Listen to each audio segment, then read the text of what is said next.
रामदूत मैं मात जानकी। भगवान पतंजलि के हिसाब से हम हरा हूं कलेश विकार, कलेश पे हमारा चिंतन हो रहा है।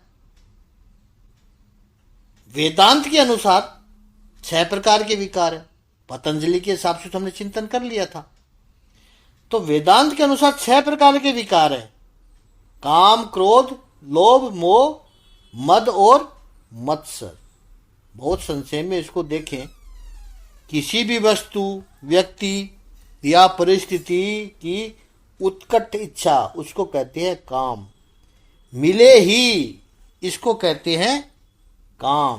कामना का एक अर्थ है लस्ट, लेकिन कामना का वेदांतिक अर्थ यदि कहें तो वो है उत्कट इच्छा, इंटेंस डिजायर, चाहिए ही।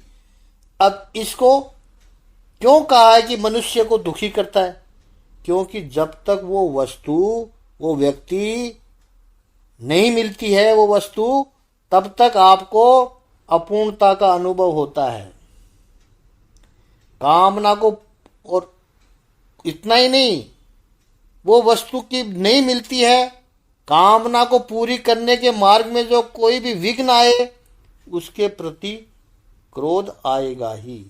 हमने इसको 1-2 उदाहरण से समझा। छोटे बच्चे के उदाहरण से समझा कि उसको चॉकलेट नहीं मिली तो मम्मा पे भी गुस्सा करता है। इस छोटे से 3 साल के बालक को भी मम्मी के प्रति गुस्सा आता है, क्रोध आता है। क्यों? क्योंकि उसकी जो कामना थी चॉकलेट खाने की, उसमें मम्मा विघ्न कर रही है। याद रखना है हमें कि जितनी कामना होगी उतना अधिक क्रोध आएगा ही। क्योंकि यह संसार मेरे और आपके इशारे पर नाचने वाला नहीं है। संसार हमारी कामना पूर्ति के लिए नहीं है, तो क्रोध आएगा ही। तीसरा विकार है लोभ। अपने पास जो है, वस्तु हो, संपत्ति हो, व्यक्ति हो, कुछ भी हो, वो मेरा ही बना रहे, किसी दूसरे के पास न जाए, उसे कहते हैं लोभ। इसलिए लोभी व्यक्ति के हाथ से कुछ छूटती ही नहीं है। उसकी मुट्ठी बंद ही रहती है, कभी खुलती ही नहीं है। उसे कहो एक अच्छा काम हो रहा है, थोड़ा सा आपका सहकार चाहिए, कुछ देना पड़ेगा, ऐसा सोचते ही बुखार आ जाता था उसको। यह लोभ है। काम, क्रोध, लोभ, मोह। मोह का अर्थ है जहां सुख की भ्रांति हो रही हो वहीं पर ही अटक जाना, और उससे अधिक, उससे व्यापक सोचने के लिए तैयार भी ना हो, इसको कहते हैं मोह, डिल्यूजन, अटक जाना बस। कई लोगों को देखो आप, कहीं ना कहीं अटके हुए हैं।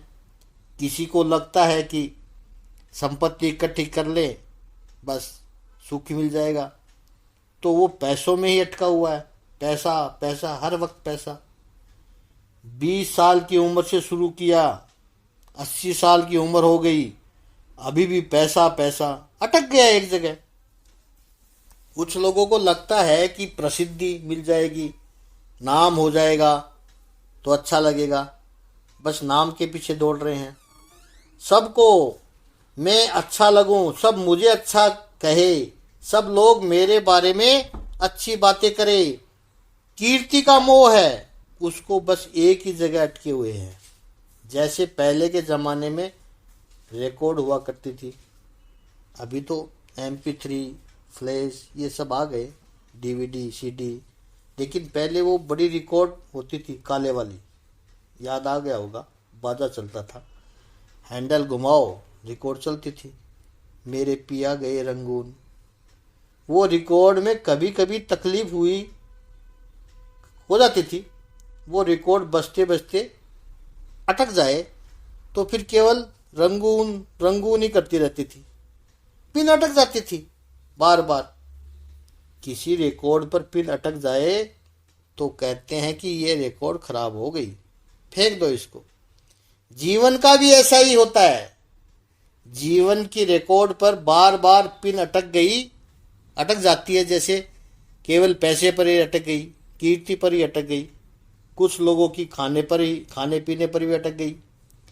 जिसको जिस वस्तु का मोह, वहां पर उसका रिकॉर्ड की पिन अटक जाती है।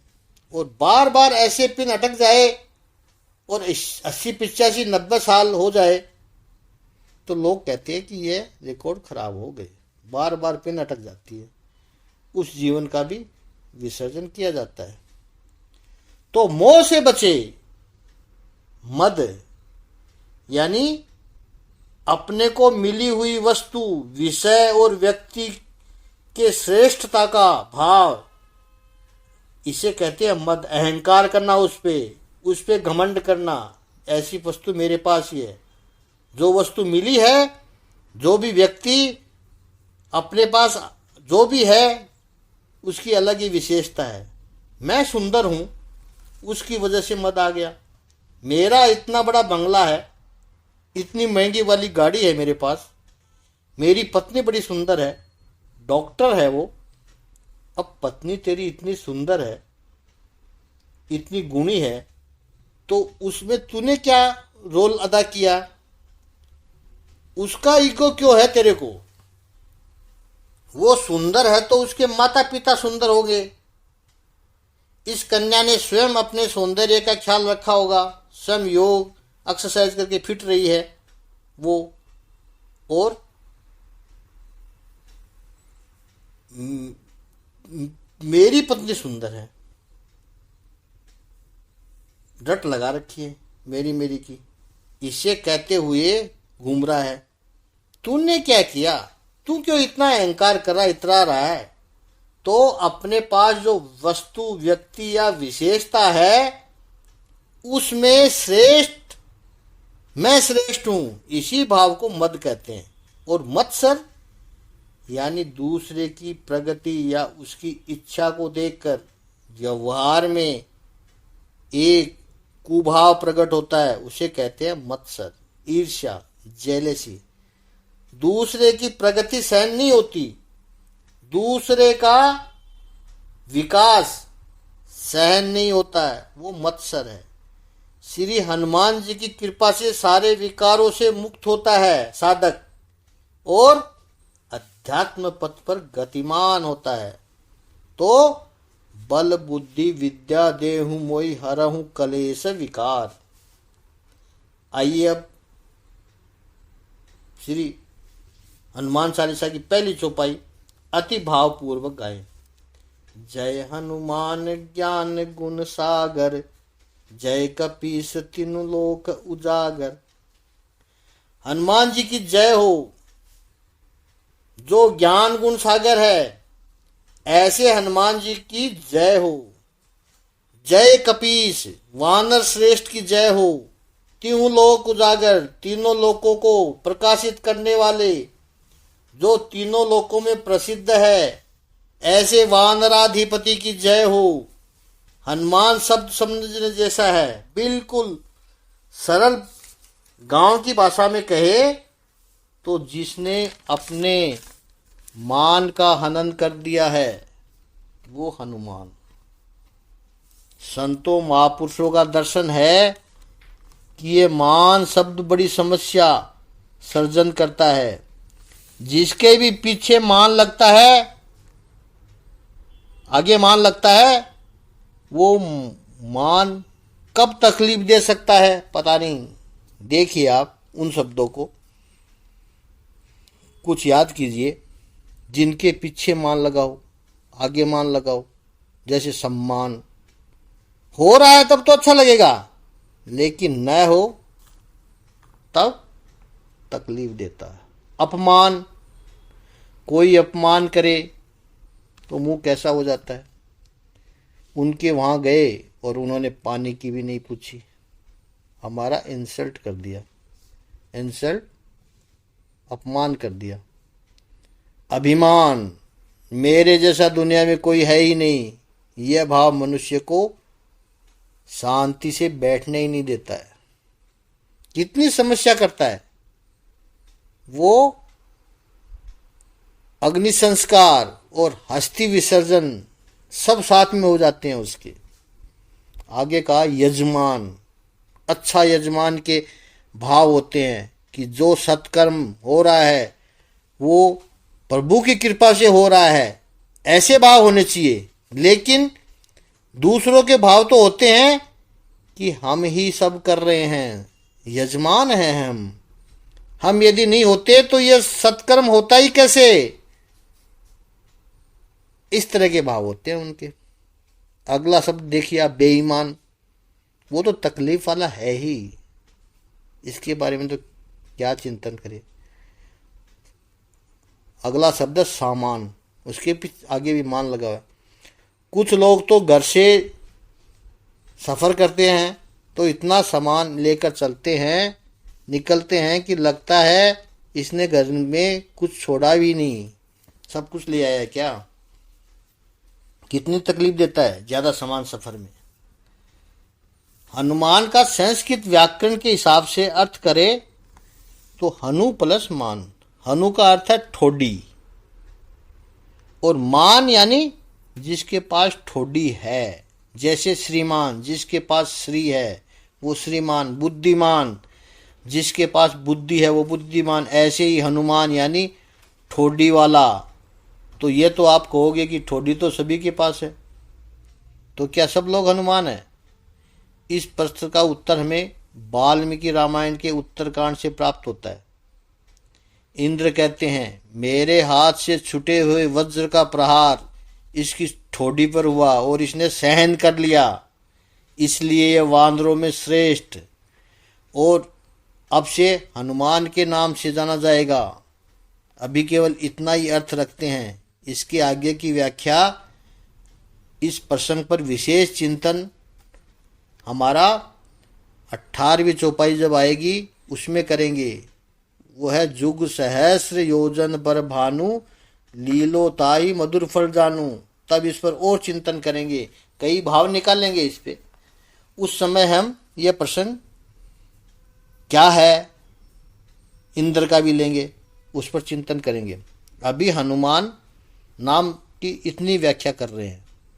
दूसरे अर्थ से जो शब्द का विग्रह हो रहा है, हन उ मान। हन धातु एक अर्थ का जिससे हनन शब्द बनता है, और हनुमान जी प्रचंड शक्ति युक्त बताते हैं। इस नाम के अनुरूप श्री हनुमान जी सभी संकट के हरता है, हनन करते हैं। सभी तरह के भूत प्रेत पिशाच की पीड़ा को दुख करने वाले और सभी प्रकार की ग्रहों की पीड़ा और भय को दूर करने वाले सूत्र शत्रु विनाशक और असुर संधारक माने गए हैं। कितनी ही बार स्वामी जी ने ऐसा संदर्भ लेकर चौपाई कही है। भीम रूप धरि असुर संहारे, यह हन धातु का अर्थ है। 11वीं चौपाई में कहा है, लाई सजीवन लखन जीवाए, यानी पीड़ा के निवारक। 24वीं चौपाई में कहा, भूत पिशाच निकट नहीं आवे, महावीर जब नाम सुनावे। भूत प्रेत पिशाच की वादा को दूर करने वाले। अगली 25वीं चौपाई में कहा, नासे रोग हरे सब पीरा, जपत निरंतर हनुमत बीरा। पीड़ा को दूर करने वाले, रोगों का नाश करने वाले। आगे 26वीं चौपाई में भी कहा है, संकट ते हनुमान छुटावे, मन क्रम वचन ध्यान जो लावे। संकट मोचक है। 26वीं चौपाई में कहा, फिर से वही बात, संकट कटे मिटे सब पीरा, जो सुमरे हनुमत बलबीरा। और 38वीं चौपाई में कहा, जो सतबार पाठ कर कोई छुट्टे बंदी महासुख होई। हन धातु का दूसरा अर्थ है गति। संस्कृत व्याकरण के ज्ञाता गति शब्द के भी 3 अर्थ करते हैं, ज्ञान, गमन और प्राप्ति। इसलिए हनुमान जी ज्ञानवान है, गमनशील है और सारी सिद्धियां उनको प्राप्त है। सभी विद्या के ज्ञाता है श्री हनुमान जी। बल के भंडार है। संस्कृत में एक शब्द का अर्थ है, विविध अर्थ होता है एक शब्द का। जैसे है शब्द का अर्थ है शिव, आनंद, जल। नु अक्षर का अर्थ है पूजन, प्रशंसा। श्रीमद् भागवत के पहले अध्याय का पहला ही श्लोक देख लीजिए आप, श्री कृष्णा ये वयम नुमः। नू अक्षर का अर्थ है प्रशंसा, पूजन तो है ही। शिव आनंद, नू का अर्थ है पूजन, प्रशंसा तो है ही। हनु का अर्थ क्या हुआ? जो शिव के प्रशंसक है, जो शिव स्वयं है, या फिर शिव जिनकी पूजा करते हैं, ऐसे राम रूपी ब्रह्म के पूजक है, प्रशंसक है, यह हनुमान है। एक एक शब्द का अर्थ करते हैं तो है अक्षर का अर्थ है शिव, आनंद, आकाश, जल। नू का अक्षर का अर्थ है पूजन, प्रशंसा। माँ अक्षर का अर्थ है, दो अर्थ है। माँ अक्षर के एक अर्थ है विष्णु और माँ का दूसरा अर्थ है लक्ष्मी। अब देखो, पति पत्नी के लिए एक ही अर्थ है, अक्षर एक ही अक्षर है माँ। और नय बल सूचक है, युद्ध सूचक, वीरता सूचक है। ये सारे गुण मारुति नंदन में समाविष्ट है। इसीलिए उनके लिए कहा गया है ज्ञान गुण सागर, ocean of virtual and wisdom. जय हनुमान ज्ञान गुण सागर। इन्हीं गुणों का वर्णन हम यहाँ करने वाले हैं। आज इतना ही। ओम श्री समाधि मग्न महापुरुष देवाय नमः। ओम सच्चिदानंद भगवान की जय।